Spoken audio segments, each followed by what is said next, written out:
the Cavalcade of America, presented by DuPont, maker of better things for better living through chemistry.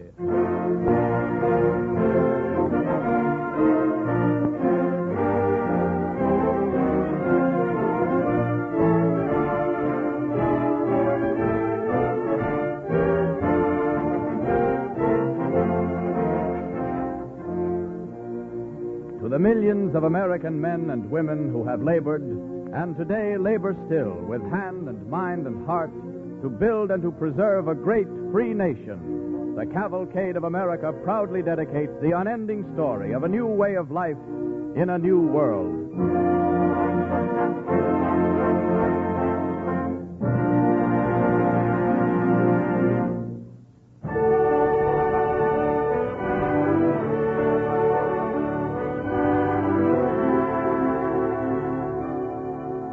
Ladies and gentlemen, to our Cavalcade microphone as special guest comes Alexander Wolcott, who from time to time since the fall of '29 has, as the town crier, been ringing his bell at the crossroads of the world.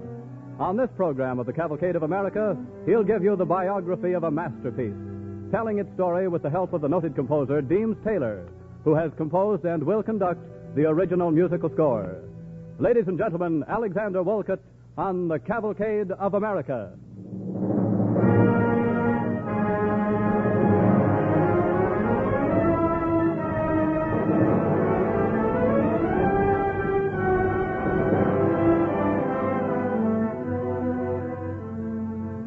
This is Wolcott speaking, the town crier coming to this network to serve as a courier on a journey not through space, but through time, backward through time.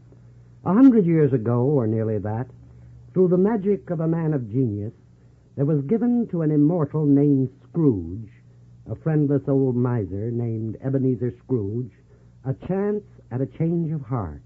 A chance while still in this state of life to be reborn. It came to him because on a certain Christmas Eve he was allowed to go back through the years and see himself as he used to be.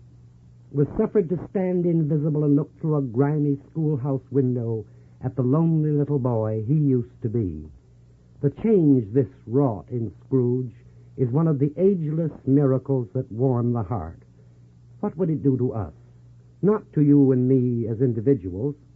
What would it do if, in this anxious hour, we, the American people, could go back through the years and see ourselves as we were, to look at the people we used to be? Shall we try? I propose that all of you, who have in your hearts a concern and a wonder about our country, should journey back and eavesdrop on a momentous night in American history. A night long ago which saw the birth of a masterpiece which is still one of the most treasured of our possessions, an incalculable part of the national wealth. Shall we start back now? Are you ready? Let's go. In another moment, the years in reverse will be whistling past us, back through the Depression, back through the boom, Armistice Day 1918, the World War, the Spanish-American War, the gay 90s, faster, faster, faster, the 80s, the 70s, the 60s. What's that I hear? The crack of a pistol? Why should anyone be firing a pistol in the box of a theater? Oh, so that's who it was a moment ago, that man on horseback we saw riding through the night as though the devil were after him. It wasn't the devil.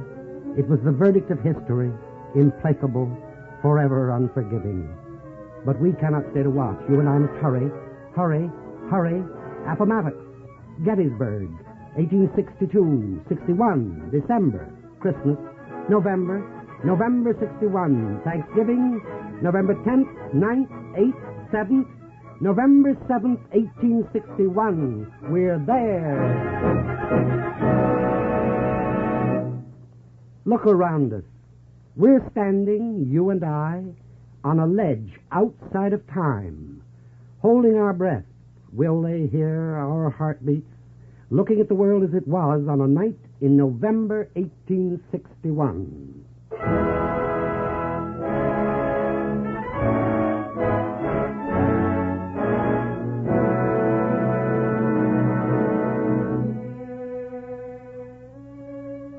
Let's look at the world from where we stand. Face west. That ocean, the Pacific, and those little islands, Japan. That's the harbor of Yokohama. Tall ships with towering masts and great white sails. One flies an American flag, another English. Japan has just been pried open by the eager world outside. Such a fascinating little people, so amusing and picturesque. Now face east. Beyond the Atlantic lies Europe, at peace for a change, but not for long. Europe, a continent 10 days away from us, 10 days away for battleships, 10 days away for words even, 10 blessed days away by the fastest boat afloat. On the throne of England, Victoria, young Victoria with Albert still beside her, but not for long. Before this very year is out, she will enter upon her tremendous widowhood. Gentlemen, the Queen.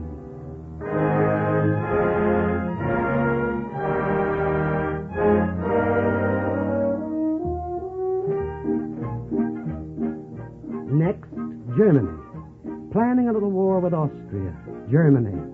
Who's that on the floor of the royal nursery? A 4-year-old boy with a shriveled arm playing with soldiers. The mischief in that arm and in those soldiers. For contrast and comfort, let's turn back and look at another boy, the 5-year-old son of an obscure household down in Georgia. They call him Tommy. These two boys, Tommy Wilson and Willie Hohenzollern, will never in this world come face to face, but they'll meet in history head on. Willie Hohenzollern and Tommy Wilson. Later, Tommy will use his fancy middle name, Woodrow. Woodrow Wilson.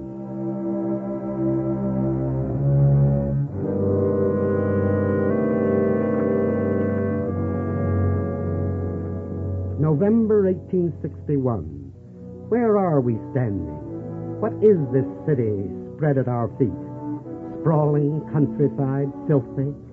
Geese, ducks, and goats roam its footways.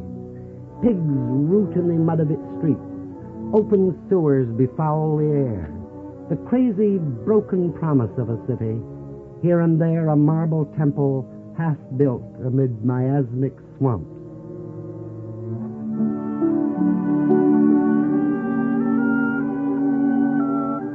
Yet surely that stately dwelling with the white columns, that white house just across the way, is the White House. Can this be Washington?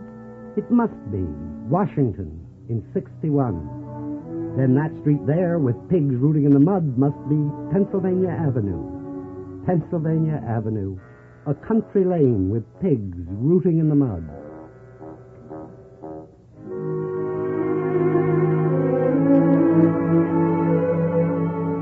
Washington in 61. But where's the Capitol? That fraction of a building with a skeleton dome, is that the Capitol? But the monument, the Washington Monument, where's the noble shaft that for remembrance should stand forever silhouetted against the sunset? Now it's just a stump, its memorial blocks still in their packing cases scattered on the ground. This is November 61.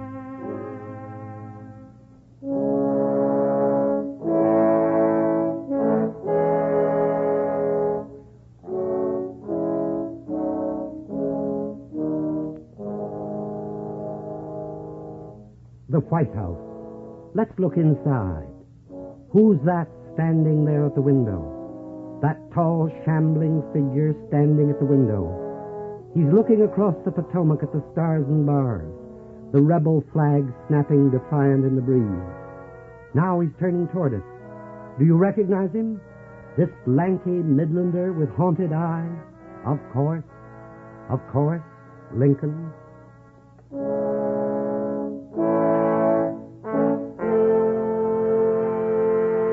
Abraham Lincoln with his great work still to do. Will he do it? Will he have time to do it? How many years has he? 3? 4? No, not 4.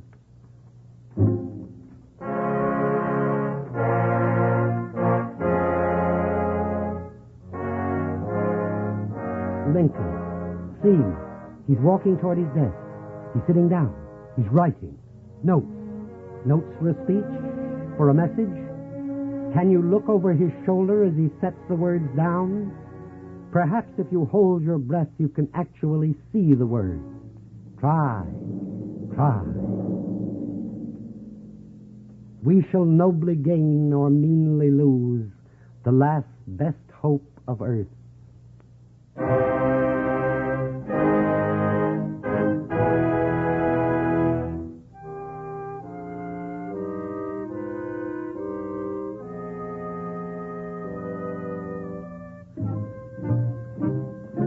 November 61. All day and all night. The tramp of marching feet. Hoofbeats of cavalry. Rumble of artillery. Troops from the north. Troops from the west.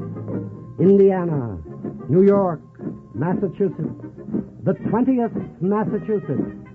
Parades, parades, parades. McClellan on horseback, while pretty ladies in crinoline ride out to watch him and applaud. Open carriages, tilted parasols, fluttering handkerchiefs. How handsome he is. McClellan. Little Mac. All eyes are on him. And on Lincoln? Oh, no. Nobody looks at him. Nobody notices him. Nobody thinks of Lincoln. Not yet.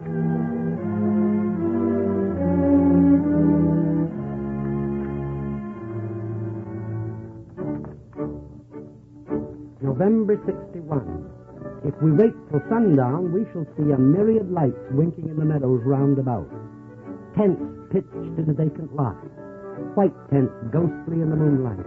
Pickets on duty. The watchfires of 100 circling camps.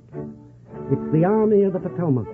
Young and undaunted, most of them, but untrained. Marked for disaster, most of them. Defeat after defeat at first. Is it always so at first?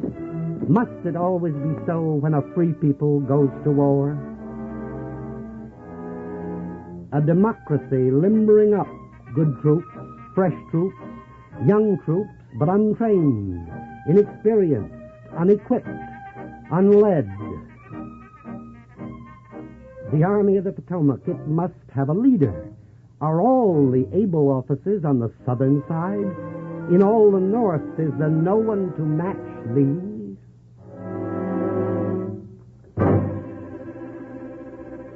The Army of the Potomac, it must have a leader. All right, let's get one. Where's Pershing? Oh, there he is. Out on a farm in old Missouri. John J. Pershing. What's he doing? Can you see? Yes, you're right. He's lying in a cradle and sucking his thumb. This, remember, is 61, and Black Jack Pershing is under military age. He's only 1 year old. Sherman, then. Where's Sherman? William Tecumseh Sherman. Oh, home in Ohio, having the jitters in Lancaster, Ohio.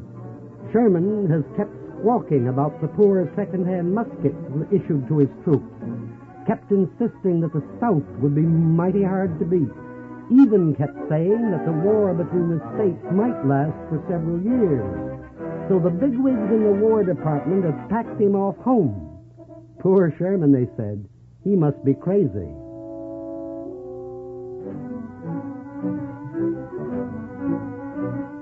The Army of the Potomac and no one to lead it. Where's Grant? He's the man. Where is he? Where's Grant? Oh, out in Kentucky. A mere brigadier and glad of the chance. Why, only a year ago he was a clerk in a leather store, shiftless and shabby in an Illinois town. A few weeks ago he was miserable in civilian clothes with only a red sash and a sword to show he was an officer. No uniform, no money to pay for one. But a great soldier, Ulysses S. Grant. Why doesn't Lincoln send for him? Why doesn't he send for Grant? I'll tell you why. He's only just heard of him. He'll hear of him again this very week. Grant is just around the bend in the road of history. But this, remember, is 61. November 61.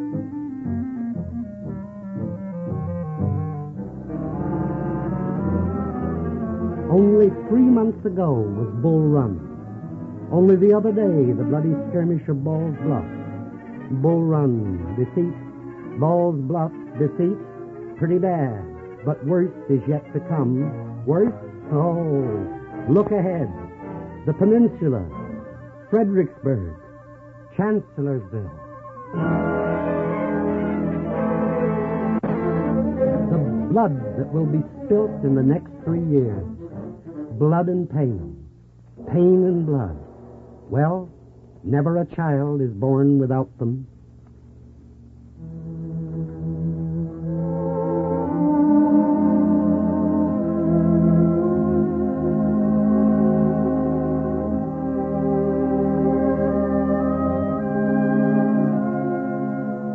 Ball's Bluff. When it was over, rookies who had paraded here in Washington only the other day were bodies floating down the Potomac. Dead bodies in blue floating down the Potomac. Only today, one of them was cast up on the shore here in Washington itself. Look at him lying there. Just a kid. A youngster in blue. The red stains gone from the blue. His uniform washed by the Potomac. An unknown soldier. No papers in his pocket. Just a testament and a lock of hair.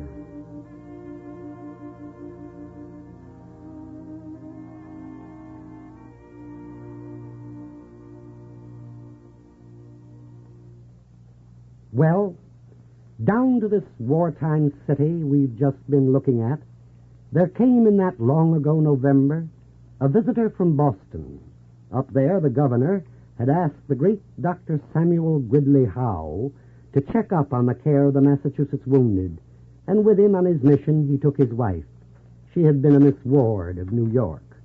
Thus it befell that Julia Ward Howe arrived in Washington in November 61, lodging at Willard's Hotel, calling upon this uncouth Mr. Lincoln's house, visiting the 100 circling camps, talking with the pickets along the road and hearing everywhere she went, in every camp, on every road, from every detachment, slogging through the mud, the song the troops liked to sing, John Brown's Body. The soldiers had fitted words of their own to an old camp meeting tune. No one knew then, no one knows now who wrote it. What a tune, said Mrs. Howe wistfully. Ah, said a friend, if only you could find the right words for it. And she replied, I have often prayed that I might. That night, while she slept, her prayer was answered. In the hour when the dawn showed gray at the window, she awoke with the words on her lips. Such words are the stuff that dreams are made of and can vanish like the dew with the rising sun. Before these could vanish, before there was light enough for her to see what she was doing, she rose and put those words down on paper. They were there, legible enough for her to read them when the day broke, and pretty much as you and I know them now. They are part of our great inheritance. Oh, yes, you know them. Mine eyes have seen the glory of the coming of the Lord. He is trampling out the vintage where the grapes of wrath are stored. He hath loosed the fateful lightning of his terrible swift sword. His truth is marching on. Thus was born the Battle Hymn of the Republic. When she had finished it, she sent the manuscript to the Atlantic, then edited by a neighbor of hers named James Russell Lowell. He accepted it, and in a lavish moment paid her $5. It was published in the February issue. In no time it was hers no longer, but common property. The whole North knew it by heart. Today, it is part of the national wealth. The battle hymn will be sung in this program, not for you or me, though we may listen in, but for a single listener, a woman now sitting in the gentle firelit living room of a house in the state of Maine, a yellow house that stands at the top of a hill in Gardner, Maine. This listener's name is Laura E. Richards. The English-speaking world is thronged with her friends who may never have seen her in all their lives, but who are greatly in her debt, for it was she who wrote Captain January. She wrote that dear story more than half a century ago, but to this day it comes to every boy and girl who reads it as a personal kindness. Yet that is not why we honor her tonight. This serenade will be sung under her window because she is the daughter of Julia Ward Howe. Are you listening, Mrs. Richards?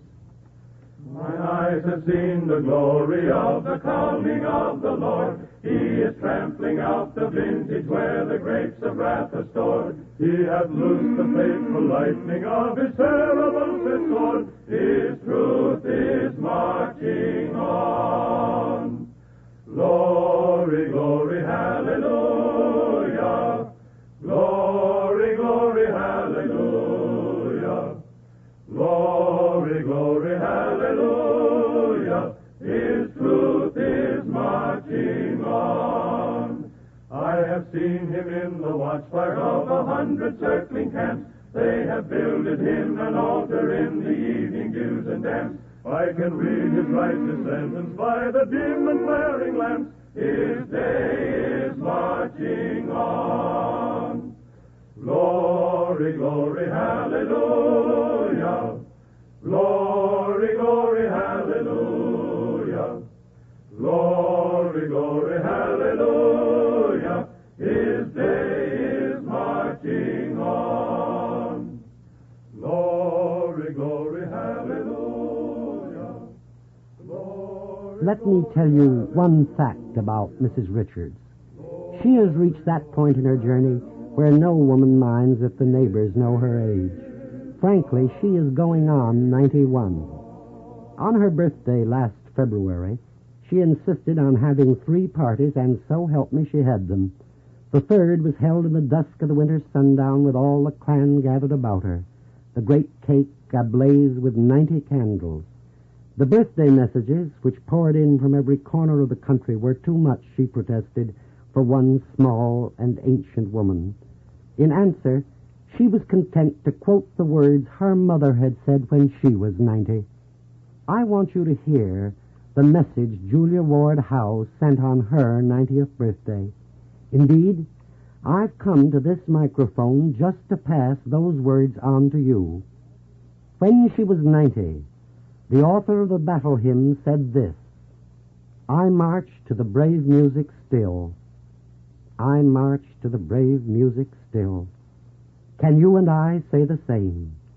Under every American roof from coast to coast, in every anxious American heart today, those words stir a question. The answer to that question also lies just around a bend in the road of history. The next few years, perhaps the next few months, will bring that answer. Do we march to the brave music still? glory, glory, hallelujah. Glory, glory, hallelujah. Glory, glory, hallelujah. His truth is marching on.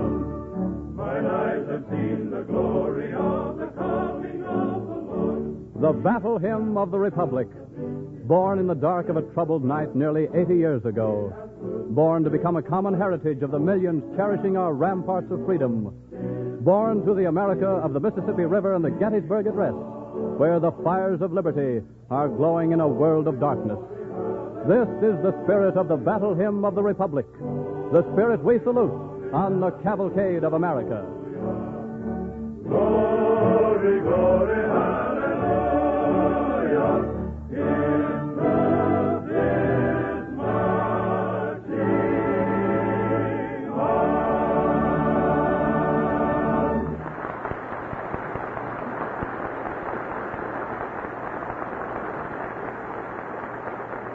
The Cavalcade of America thanks Alexander Wolcott for his radio presentation of the Battle Hymn of the Republic and for being our guest on this special program. And to Deems Taylor, who composed and conducted the original musical score, our deep appreciation. And now the DuPont Company brings you its story from the wonder world of chemistry. America is being built out of time and out of the hearts of men. And those of us who go up and down the country into the many places where the business of America is carried on know that we build on a sound basis. In the DuPont rayon plants, there is a phrase that guides every hand, a challenge that helps to fashion every small strand of yarn, and it is the integrity of our yarn. And this integrity is as much a part of it as the molecules of which the threads are made. It is this integrity of manufacture that has carried American rayon yarns to a top place among the yarns of all nations. The integrity of our yarn. What an encouraging symbol this is of the care and pride with which American products are made. Again, on a sun-bleached strip of sand in southern Florida is a battery of colored panels tip-tilted full south at an angle of 45 degrees so that they have maximum exposure to the blazing sunlight. On these panels are DuPont paints and finishes. Among them, day after day, research chemists walk, noting the effect of continuous exposure. Periodically, the panels are removed and sent into the laboratory for a complete checkup on their resistance to the ravages of sun, storm, and wind. Once again, integrity, building into a can of paint some householder will use the sure knowledge that it will give full measure of service. Another example of this watchfulness, this zealousness, is to be found at the plant in which neoprene, the new chemical rubber, is made. The gases, liquids, and finally the dough-like solids taken from various points along the production line are subjected to constant and meticulous tests to make sure that DuPont integrity is maintained. DuPont chemists have busied themselves in the orange groves of Florida and California, in apple orchards, where is grown wheat, corn, and rye, among all the green things nurtured from the good brown earth, treating the seed, fertilizing the soil, guarding the growing crop against pests, protecting it in storage bins and en route to your table. The chemist's work follows it patiently and surely through all the days of its growth and its harvesting. Up and down and across America, you will find numberless duplications of this watchfulness, this zealousness. Let no one say unchallenged that America sleeps, that this republic is not moving steadily forward, advancing on all fronts with an integrity of mind and purpose and will to do that inspire all the world. It is this integrity that stands behind every product bearing the DuPont oval, behind all the workers of DuPont, who are ever diligently striving to bring you better things for better living through chemistry.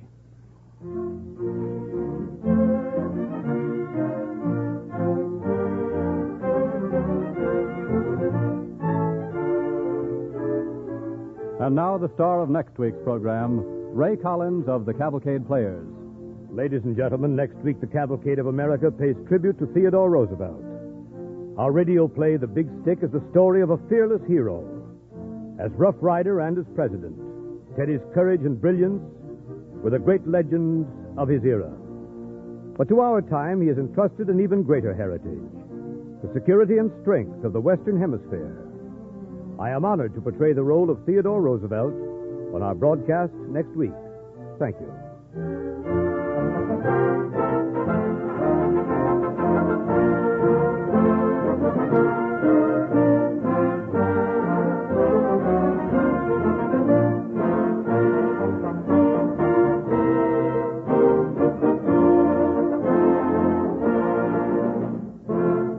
On the Cavalcade of America, your announcer is Clayton Collier, sending best wishes from DuPont.